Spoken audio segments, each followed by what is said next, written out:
Olá pessoal, sejam todos bem-vindos. Estamos na aula 023 envolvendo o tema Matemática Financeira, a última aula, uma breve revisão para a prova de escrevente do TSJ 2023. Vamos trabalhar com exercícios do concurso de 2027. Então vamos lá? Esse exercício envolve o tema porcentagem.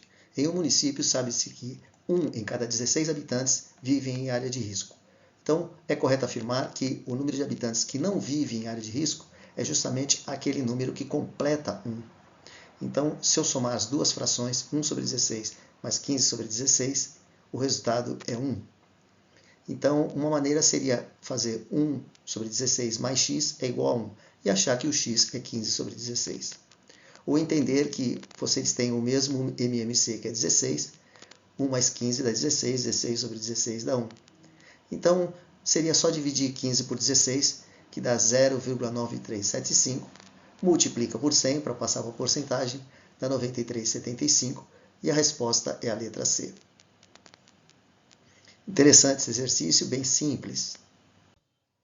Particularmente nesse exercício, ele te dá uma tabela e pede para você responder as questões de número 12 e 13. Ele fala que essa tabela apresenta o número de acerto de 600 candidatos. Então, 600 pessoas realizaram a prova da segunda fase de um concurso, que continha 5 questões de múltipla escolha.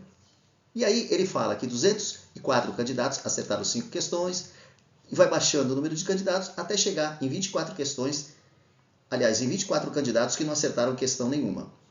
Então, nós temos que dizer o seguinte, que essa relação de candidatos, ela é a frequência de candidatos que acertaram 5 questões. Por exemplo, nós temos 204 candidatos que acertaram 5. 5, portanto, é o que a gente chama de XI, que é o número de acertos. Em estatística, a gente trabalha com esse tipo de notação. Portanto, a gente pode calcular essa soma, a soma das frequências de candidatos que acertaram tantas questões. Esta soma dá 600, que é o total de candidatos. 204 acertaram 5, 132. Então, ele é a frequência com o número de candidatos aparece acertando um determinado número de questões. Muito bem, então nós temos essa segunda coluna montada. Agora, nós vamos precisar fazer uma outra coluna, que é a multiplicação de 5 vezes 204, que é do XI vezes FI. Ou seja, do número de acertos versus o número de candidatos daquela linha. Muito bem, então nós vamos fazer a multiplicação de cada um. Eu achei um pouco trabalhoso perguntar isso na prova, mas você tinha que fazer todas essas multiplicações até 24 vezes 0, que é a mais simples. 24 vezes 0 dá 0. 66 vezes 1 dá o próprio 66, também é uma conta bem fácil. E depois você tem que somar. Somando tudo isso dá 2058. Aí você fala, mas professor, por que tudo isso? Para a gente calcular a média, que no caso é média ponderada. Porque a gente está fazendo o que a gente faz na escola, né? Nota vezes peso mais nota vezes peso, dividido pela soma dos pesos, te dá a tua nota. Então, cada prova teria um peso. Então, aqui o peso, no caso, é o número de candidatos. Então, você divide. Ele está pedindo a média é a ponderada, ele não falou, esse é um probleminha do concurso. A gente tem a soma daquela coluna de XI vezes FI, dividido pela soma dos FIs. Esta é a definição de média ponderada. Isso, portanto, o candidato deveria saber para poder fazer a prova. A definição de média ponderada, você faz nota vezes peso, mais nota vezes peso, se fosse nota. Como é candidato vezes número de acertos, você faz um vezes o outro, soma uma coluna, soma outra e divide a soma das duas colunas uma pela outra. No caso, a gente vai dividir 2058, que é a soma do XI vezes FI, dividido pela soma dos FIs, a soma dos pesos. Portanto, esse resultado dá exatamente 3,43, portanto, resposta letra B. Eu achei esse exercício meio trabalhoso e também com o problema dele não definir que média é essa, se é aritmética ou ponderada. Analisando-se as informações apresentadas na tabela, então essa questão 13 também envolve esta tabela. E ele pede várias coisas sobre essa relação candidato-vaga, né? Candidato-acertos. Então você tem que a resposta desse exercício, olhando essa tabela, é você somar essas 4 linhas. Quem acertou 3, 2, 1 ou 0 questões.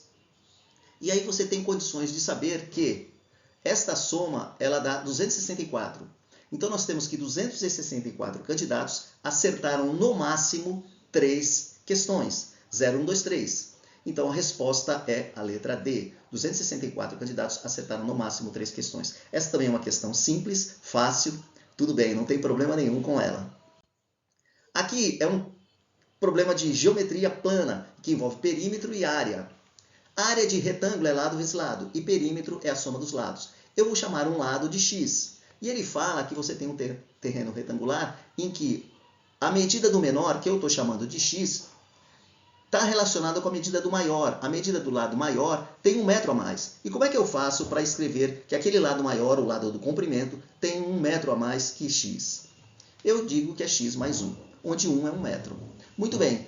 A área é lado vezes lado, então é x vezes x mais 1. E eu tenho que colocar parênteses esse x mais 1, para poder distribuir o valor de x. Então, na verdade, a área é lado vezes lado, é x vezes x mais 1. E ele fala quanto é essa área. Essa área é 182. Portanto, se eu fizer a distributiva, eu vou cair numa equação do segundo grau. X ao quadrado mais x menos 182. Passo 182 para o lado esquerdo. Então, aí eu tenho condições de calcular a equação do segundo grau, matéria essa que na minha época era matéria de 8ª série do ensino fundamental.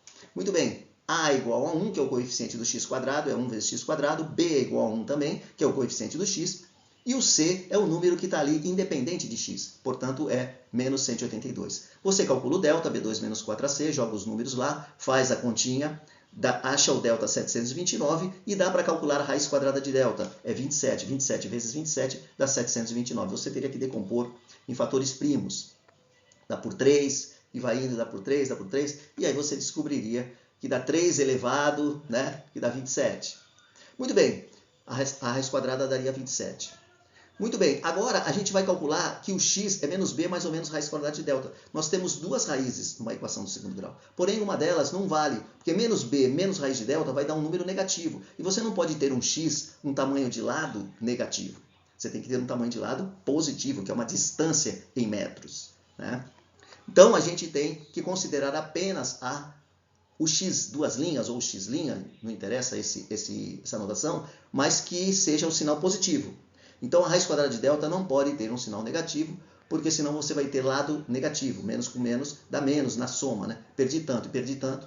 Então, você não pode perder 1 e perder 27. Você pode perder 1 e ganhar 27, aí tudo bem. A soma dá 26 e embaixo dá 2 vezes 1. 26 dividido por 2 dá 13. É esse 13 que aparece aí.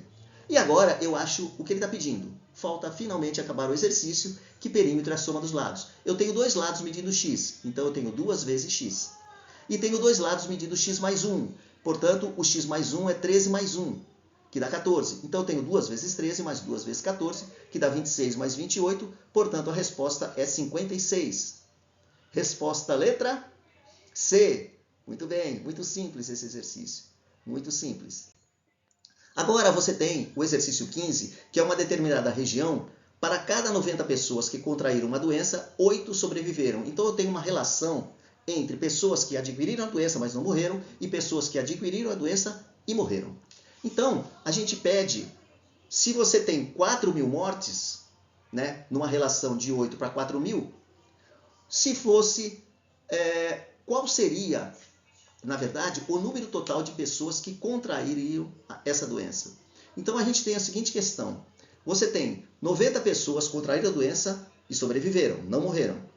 Mas 8 pessoas contraíram a doença e morreram. Então a gente tem uma coisa que vocês gostam muito, que é a regra de 3, né? Agora, você tem, supondo, se considerarmos 4.000 mortes, ou seja, pessoas que adquiriram a doença e morreram, então eu tenho que colocar na mesma coluna esse 4.000 do 8, correto? Mantendo a mesma proporção. E aí eu não sei quantas pessoas contraíram a doença, né, nessa relação para 4.000. Quantas pessoas? Vai ser um número bem maior? Vai ser um número x. E aí eu multiplico em cruz. 8x é igual a 90 vezes 4.000. Essa conta você sabe fazer, né? E agora tem um detalhe interessante nessa conta. Quando você passa o 8 para lá dividindo, não é melhor você fazer 90 vezes 4.000, não.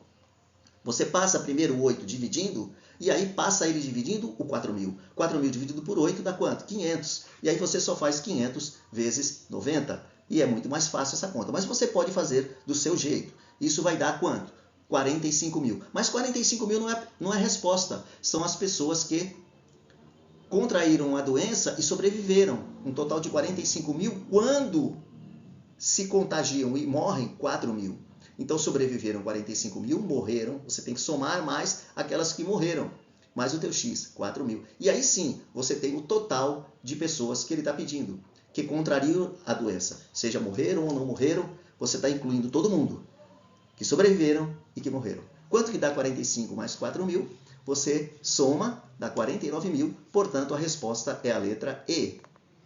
Muito bem. Muito simples esse exercício, envolve regra de 3, que é um tema do concurso, e eu gostei muito. Resposta, letra E.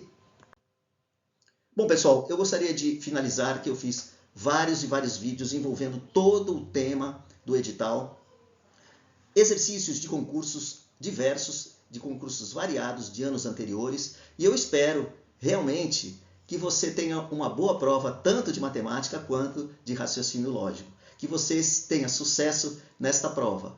Um abraço a todos e até mais!